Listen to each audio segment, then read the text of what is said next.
கர்த்தருடைய பரிசுத்த நாமத்திற்கு மகிமை உண்டாவதாக.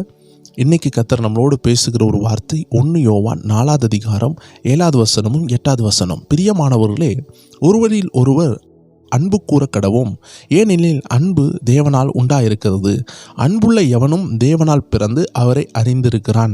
அன்பு இல்லாதவன் தேவனை அறியான். தேவன் அன்பாகவே இருக்கிறார். எத்தனை அருமையான வார்த்தை தேவச்சனங்களை! இந்த அருமையான வார்த்தை ஆண்டு ஏன் தெரியுமா தாராரு? கடந்த திங்கட்கிழமையிலிருந்து ஆண்டு நம்மளோடு பேசி கொண்டிருக்கிறார். அன்பாருங்க, பூரண அன்பு பயத்தை வெளியே தள்ளும், பயப்படாதீங்கன்னு பேசுகிறார். ஏன் தெரியுமா தேவச்சனங்களே? நம்ம பயப்படும் பொழுது பிசாசு உள்ள நுழைஞ்சிடுறான். பயப்படும் பொழுது நம்ம துணிகரகமாகி நம்ம தேவனுக்கு பிரியமில்லாததை செய்வோம். இன்றைக்கி பாருங்கள், நிறைய பேர் கஷ்டப்பட்டு படித்து முன்னேறி வருவாங்க. ஆனால் எவனோ ஒருத்தன் பணத்தை கொடுத்து என்ன செய்வான்? அந்த கஷ்டப்பட்டு படித்து வந்த அந்த ஏழையான மனிதனுடைய அந்த ஆசீர்வாதத்தை இவன் படிக்காமலே பணத்தை கொடுத்து வாங்குறான். யோசித்து பாருங்கள், இந்த பணத்தை கொடுத்து வாங்கி சாதிக்கிறானே, இவனுடைய முடிவு எப்படி இருக்கும் தெரியுமா? ரொம்ப ஆபத்தாக இருக்கும். காரணம் என்னென்னா, அவன் கொஞ்சம் கூட இருதயம் இல்லாமல், அன்பு இல்லாமல் உண்மையான ஒரு மனுஷனுக்கு போக வேண்டியது அவன் திருடுறதுக்கு காரணம் அவனுக்கு பயம் உள்ள இருக்குது. ஏன்னா நான் படிக்கலை, ஏன்னா எனக்கு கடவுள் துணை இல்லை. ஏன் துணை இல்லை? நீ கடவுளை தேடலை. அப்போ கடவுள் துணை இல்லாததுனால உள்ள உனக்கு பயம் வந்ததுனால துணிகிரகம் வந்துட்டு. இதை தான் நான் சொல்ல வரேன். பயம் வந்துச்சுன்னா துணிகிரகம் வரும். எதையும் செய்ய என்ன செய்யும்? நம்ம இருதயம் துணியும். அதனால தான் ஆண்டு சொல்லுகிறாரு, தேவனால் பிறந்தவன் என்ன செய்வான்? தேவனிடத்தில் அன்பாக இருக்கிறது போல பிறனிடத்துலையும் அவன் அன்பாக இருப்பான். ஒருவரில் ஒருவர் அன்பாருங்க. வேதம் சொல்லுகிறது, சில விஷயத்தெல்லாம் பணத்தை கொடுத்து செய்ய முடியாது தேவஜனமே. இன்றைக்கி இதை கேட்டுக்கொண்டிருக்கிற நிறைய பேருக்கு பல நாள் போராட்டம் அன்பு கூர்னாலே மாறிடும். 30 வருஷம் மாறாத உங்கள் கணவரோ இல்லை உங்கள் மாமியாரோ இல்லை உங்களுடைய மருமகளோ உங்கள் அன்புன்னு அவங்க தலை குனிவாங்க. ஒரு குறிப்பிட்ட மிஷினரியை என்ன செஞ்சுருவாங்கன்னா, ஈட்டியை வச்சு குத்தி நெஞ்சை கிழிச்சு கொண்டுருவாங்க. நடந்த சம்பவம் இது. தூரத்தில் இருந்து அந்த மிஷினரியுடைய பையன் பார்த்து கொண்டே இருப்பான். அவன் அப்பா இறந்தது கூட அவனுக்கு ஷாக் ஆகலை. ஆனால் அந்த ரவுடி இவ்வளோ மோசமாக இருக்கிறானேன்னு அவனுடைய உள்ளம் துடிச்சு கொண்டே இருந்துச்சு. ஏன்னா அவங்க அப்பா அவனுக்கு சொல்லி சொல்லி வளர்த்தாங்க, ஏசப்பா நமக்காக உயிரை கொடுத்தார், நம்மளும் என்ன செய்யணும்? ஏன்னா அந்த காட்டில் ஊழியம் செய்யும்பொழுது எப்பொழுதுனாலும் மறிக்க வேண்டிய சூழ்நிலை வரும். அப்போது இந்த குட்டை என்ன செஞ்சுருக்கான்? அந்த சின்ன தம்பி ஒரு நாள் இவங்க அப்பாவை கொண்ட எல்லாருக்கு முன்னாடியும் அவங்க அப்பாவுடைய வஸ்திரங்கள், பழைய சட்டை, ஃபேண்ட் எல்லாம் எடுத்துகிட்டு அந்த ஆதிவாசி ஆகிய அந்த கொன்ன தலைவன்கிட்டே கொண்டு போய், ஐயா அதை வச்சுக்கோங்க, இது எங்கள் அப்பாவுடையது. அவன் சொன்னான், நான் தான் உங்கள் அப்பாவை குத்தி கொண்டுட்டேனே, உனக்கு கொஞ்சம் கூட கோவம் வரலையா? இல்லை அங்கிள், வரவே இல்லை. ஏன்னா எங்கள் ஜீசஸ் எங்களுக்காக உயிரே கொடுத்தாங்க. அதனால் எங்கள் அப்பா உங்களுக்காக உயிர் கொடுத்துருக்காங்க, இந்த மக்களுக்காக உயிர் கொடுத்துருக்காங்க, நாங்கள் ரொம்ப ஹாப்பியாக இருக்கோம். ஆனால் எங்கள் அப்பாவுடைய ஆசை நீங்கள் மாறணும். அந்த ஆள் அப்படியே கண்ணிலிருந்து தாரையாக கண்ணீர் வருகிறது. அவ்வளோ பாறை கல்லை போல் ஸ்ட்ராங்கான அந்த இருதயம், பாறை கல்லை போல் இருக்கிற அந்த மூஞ்சு, அவ்வளோ ஸ்ட்ராங்கான காட்டு மிராண்டிகள் போல் இருக்கிற மனித மாம்சத்தை தின்னக்கூடிய அந்த கேனிபல்ஸ்ன்னு சொல்லக்கூடிய அந்த மக்கள் மத்தியில் இந்த சின்ன பையனுடைய அன்பு, அந்த பெரிய ராட்சசனோட அந்த அதிகாரி, அந்த ஊர், அந்த எல்லா கிராமத்தினுடைய அந்த ட்ரைபல் மக்களுடைய அந்த ஆதிவாசியினுடைய தலைவனுடைய இருதயத்தை அசைத்தது. அவன் சொன்னான், உங்கள் அப்பாவை நான் ஈட்டியை வச்சு கொன்னேன், அந்த ஈட்டி கூட உங்கள் அப்பா குத்தும் பொழுது அழலை, ரத்தம் தான் வந்துச்சு. ஆனால் நீ என்ன அன்பு என்ற ஈட்டினால் கொன்னுட்டிய மகனேன்னு சொல்லி அவன் தாரையாக அழுறான், ஏங்கி அழுறான். உங்கள் அப்பாவை கொன்னப்புறமா மக்களே நீ என்ன நேசிக்கிறேன்னு சொல்லி, மகனை நீ என்ன நேசிக்கிறேன்னு சொல்லி அவ்வளோ அன்பு கூறுறான். அவ்வளோ அன்பு கூர்ந்து அவன் ஒரு ஊழியக்காரனாக மாறுறான். அவன் கீழே கிட்டத்தட்ட 5000க்கு மேலே உள்ள அந்த ஆதிவாசி மக்கள் தேவனை ஆராதிக்க தொடங்கினாங்க. இன்றைக்கி 10,000 பேருக்கு மேலே ஆராதிக்கக்கூடிய ஒரு பெரிய சபை அந்த கிராமத்தில். அந்த ரவுடி அவங்க அப்பாவை கொண்டு அந்த மனிதர் கீழே நிறைய அசிஸ்டன்ஸ் சேர்ந்து இன்றைக்கி ஒரு எழுப்புதல் அந்த ஆதிவாசிகள் மத்தியில் உண்டானது காரணம் ஒரு சிறுவனுடைய அன்பு.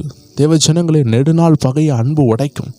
உங்கள் விரோதிகள்கிட்ட நீங்கள் அன்பாக பேசி பாருங்கள், நீங்கள் சிரித்து பாருங்கள், நீங்கள் கை கொடுத்து பாருங்கள். அவங்க அதை நெக்லெக்ட் பண்ணாலும் அவங்க இருதயத்தில் குத்தப்படுவாங்க. அவங்க அப்படி மூடி மறைத்து உங்கள்கிட்ட பேசாமல் போனால் அவங்க கத்தர்கிட்ட கணக்கு கொடுப்பாங்க. நீங்கள் அன்பாக இருங்க. ஏன்னா தேவனால் பிறந்தவன் அன்பாக இருப்பான். இந்த அன்பு இருந்துச்சுன்னா பயம் வராது. அதுக்காக தான் ஆண்டு சொல்கிறாரு, இந்த பயம் வந்துச்சுன்னா துணிகரகம் வரும். துணிகரகம் வந்துச்சுன்னா தேவன் இல்லாமல் எல்லாவற்றையும் செய்ய ஆரம்பிப்போம். ஆண்டு சொல்கிறாரு, பூரண அன்பு பயத்தை மாற்றும், அன்பில்லாதவன் தேவனை அறியான். தேவன் அன்பாகவே இருக்கிறார். ராம்தேவ ஜனங்களை, இந்த வார்த்தையின்படி நம்மளை ஒப்பு கொடுப்போம். நெடுநாள் பகை கூட 50 வருஷம் பகை ஒரு கிராமத்துக்கு இன்னொரு கிராமத்துக்கு சண்டை, ஒரு தேசத்துக்கு இன்னொரு தேசத்துக்கு சண்டை. இதையெல்லாம் பணம் கொடுத்து மாற்ற முடியுமோ இல்லையோ, அன்புனால் மாற்ற முடியும். ஒரு அன்பான வார்த்தை, ஒரு அன்பான கடிதம், ஒரு அன்பான ஒரு கிஃப்ட்டு, ஒரு அன்பான ஒரு சிரிப்பு, ஒரு அன்பான பார்வை, ஒரு அன்பான உதவி. ஒரு கிளாஸ் தண்ணி எடுத்து கேட்பாங்க, நீ என்ன பகச்சல உனக்கெல்லாம் தரலாமான்னு நினைக்கிறத காட்டிலும் உன் சத்ருவன் நேசி, தாகமாக இருந்தால் தண்ணி கொடுன்னு சொன்ன ஆண்டோடைய வார்த்தையை கடைபிடிக்கும் பொழுது தேவ ஜனங்களே நமக்கு இருக்கிற போராட்டம் மாறும். நம்ம தலைமுறை சாபம் நம்மளை விட்டு உடையும். நம்மளை துரத்தி கொண்டு இருக்கிற பிசாசின் வல்லமைகள் எல்லாம் பயப்படும். ஏன்னா பிசாசு பயப்படுறது காரணம் என்ன தெரியுமா? ஒரு கனி உள்ள கிறிஸ்தவன், ஒரு உண்மையான கிறிஸ்தவன், ஒரு பரிசுத்த உள்ள கிறிஸ்தவனை கண்டு பிசாசு நடுங்குவான். தேவ ஜனங்களே, இந்த உலகத்தில் எல்லாவற்றையும் பணம் கொடுத்து வாங்க முடியுமான்னு கேட்டால் முடியாது. அன்பை பணம் கொடுத்து வாங்க முடியாது. அன்பினால் செய்யப்பட போகிற அநேக நற்கிரியைகளை பணம் கொடுத்து வாங்க முடியாது. அது தேவ ஜனங்களாகிய உங்களை போல தேவ பிள்ளைகளால் உபயோகப்படுத்தப்பட வேண்டிய ஒரு ஆயுதம் தான் அன்பு. இதை யாராலையும் உபயோகப்படுத்த முடியாது. தேவ பிள்ளைகளால் மட்டும்தான் உபயோகப்படுத்த முடியும். இன்றைக்கி ஆண்டவர் உங்கள்கிட்ட எதிர்பார்க்குறார், நீங்கள் அன்பை உபயோகப்படுத்தி பாருங்கள். உங்கள் கணவர், உங்கள் குடும்பம் எல்லாம் உங்கள் காலில் அடிபணியும். அதுதான் ரகசியம். என்ன ரகசியங்க? உங்கள் சாப்பாடு இவ்வளோ அழகாக இருக்கிறதுக்கு என்ன ரகசியம்னு கேட்பாங்க. அது அவங்களுடைய கைப்பக்குவம். அதே போல் நம்ம வாழ்க்கை நல்லா இருக்கிறதுக்கு என்ன ரகசியம்? அது என் அன்பு, என் மன்னிக்கிற சுபாவம். சீக்கிரமாக என் குடும்பத்தில் நான் ஒவ்வொரு பேர்ட்டையும் போய் பேசிடுவேன். சண்டை வந்தால் மாதம் கணக்கு பேசாமல் இருந்தால் அந்த குடும்பத்துக்குள்ளே பிசாசு நுழைஞ்சிருவான். அந்த இருதயம் கல்லாக மாறிடும். அதனால தான் ஆண்டு சொல்கிறார், சீக்கிரமாக ஒரு தீ பிடிச்சிட்டுனா எப்படி அணைப்போமோ அதே போல் ஒரு குடும்பத்தில் சண்டை வந்துட்டுனா சீக்கிரமாக அணைத்து விடுங்கள். உங்கள் குடும்பம் நல்லா இருக்கும். உங்கள் வீடு ஆசீர்வாதமாக இருக்கும். மற்றவங்களுக்கு முன்னாடி அது சந்தோஷமான வீடாக, புத்தி உள்ள வீடாக, கற்பாறையின் மேலே உள்ள வீடாக கர்த்தர் அதை மாற்றி உங்களை ஆசீர்வதிப்பார். எல்லாரும் ஜெபிப்போமா? அப்படியே கேட்போமா? ஆண்டவரே, கற்பாறை மேலே உள்ள வீடாக எங்களை மாற்றுங்க, அன்புள்ள வீடாய் மாற்றுங்க, பூரண அன்புள்ள வீடாய் மாற்றுங்க. தேவனால் பிறந்தவன் அன்பு கூறுகிறானே, நான் உம்மால் பிறந்திருக்கிறேனா? அந்த பிறப்பினுடைய அடையாளத்தை நான் காட்டுகிறேனா? எனக்குள்ள அன்பு இருக்கிறதா? அன்பில்லை என்றால் எனக்குள்ள அன்பை ஊற்றுங்கப்பா. அந்த அன்பு என்னில் ஊற்றப்படட்டும். பரிசுத்த ஆவியானவர் மூலமாக அன்பு ஊற்றப்படுகிறதே, அந்த அன்பு இப்பொழுது எங்களுக்குள்ள ஊற்றப்படட்டும். ஒவ்வொரு பேருடைய உள்ளத்தின் ஆழத்துக்குள்ள அந்த அன்பு ஊற்றப்படட்டும்.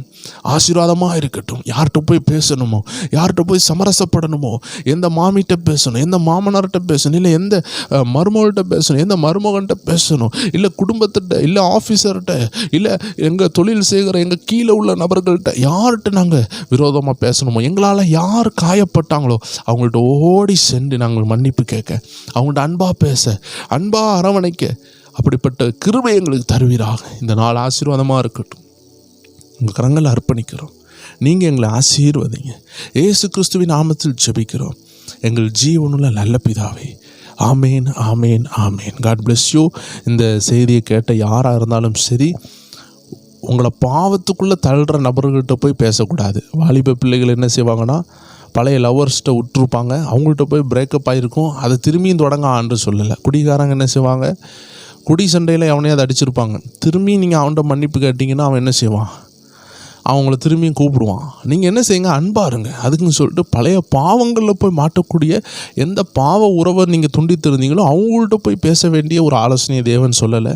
உங்களால் பர்பஸ்ஃபுல்லாக காயப்பட்டவங்க இருப்பாங்க. உங்கள் அம்மா உங்களால் காயப்பட்டிருக்கலாம், உங்கள் அப்பா காயப்பட்டிருக்கலாம், இல்லை உங்கள் பிள்ளைகள் காயப்பட்டிருப்பாங்க. நீங்கள் குடித்து உங்கள் குடும்பத்தை நாசாக்கியிருப்பீங்க, சண்டை போட்டிருப்பீங்க, மனைவி காயப்பட்டிருப்பாங்க, அம்மா, பெற்றோர், மாமி, மாமனார் யாராவது காயப்பட்டிருந்தாங்கன்னா உடனே பேசுங்க. கர்த்தர் நெடுநாள் தடையை உடைக்கிறத பார்ப்பீங்க. உங்கள் வாழ்க்கையில் மாற்றங்கள் வரதை பார்ப்பீங்க. கர்த்தர் உங்களை ஆசீர்வதிப்பார். God bless you. இன்று இரவும் நல்ல ஒரு ஆவிக்குரிய பதிவு நம்ம காட்ஸ் பவர் டிவியில் உண்டு. காட்ஸ் பவர் டிவியினுடைய வாட்ஸ்அப் சேனலில் இணைந்து கொள்ளுங்கள். அப்போ உங்களுக்கு என்ன செய்யும், அதனுடைய லிங்க் கொடுக்கப்படும். கர்த்தர் உங்களை ஆசீர்வதிப்பாராக. 9 மணி அளவில் சந்திக்கலாம். God bless you.